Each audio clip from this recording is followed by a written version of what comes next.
Hey there, it's Ben with Bottomless Inkwell, and today I'm talking to you about, it's this third part of how to be successful at being creative. And I'm going to use the analogy of working on a sculpture. I've gathered some materials. This is a piece that I'm going to be working on here in the next few days.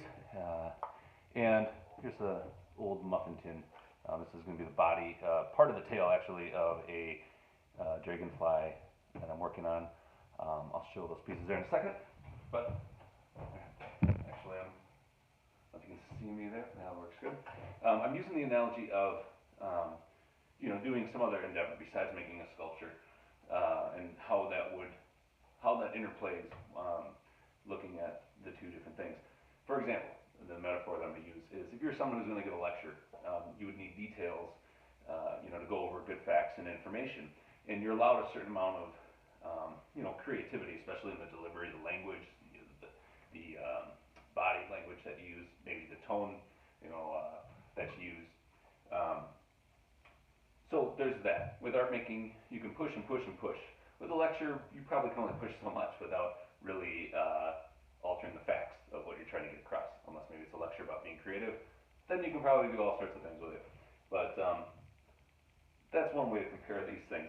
So I have these pieces gathered together here, and I'm going to try to show you a little bit in detail, hopefully without crunching up the audio too much.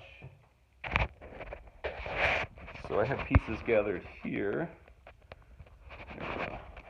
Yep, there.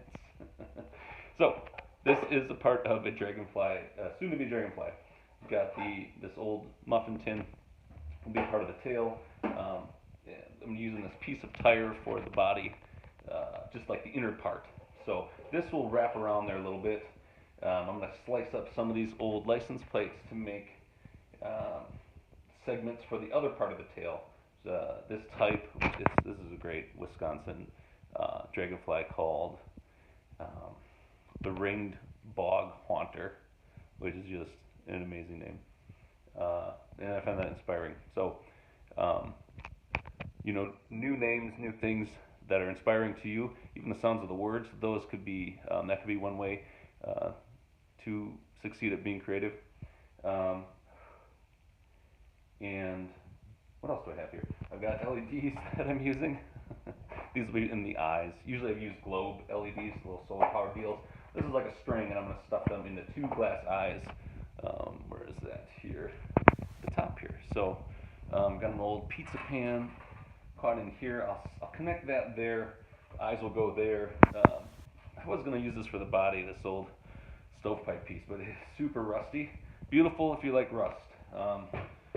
But in this particular case, I may want something that's a little more durable. Thought about using this brass piece too for something, but I'm not 100% sure yet.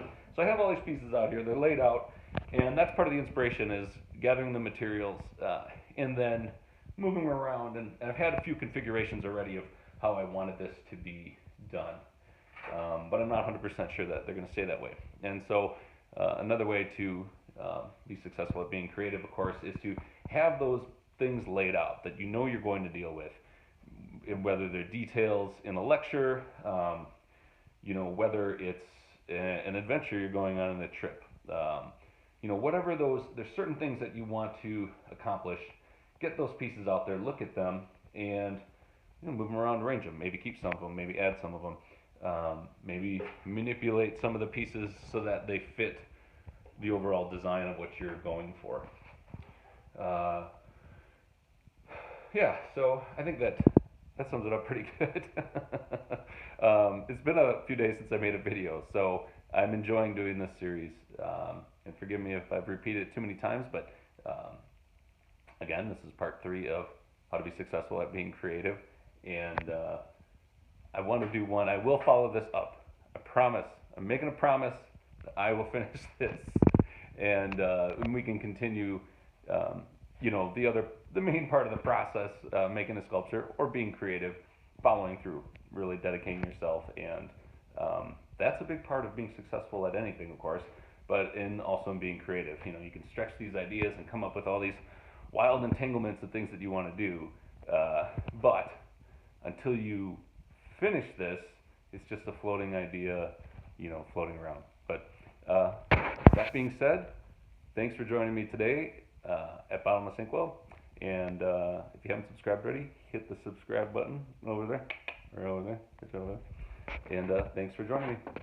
Bye bye.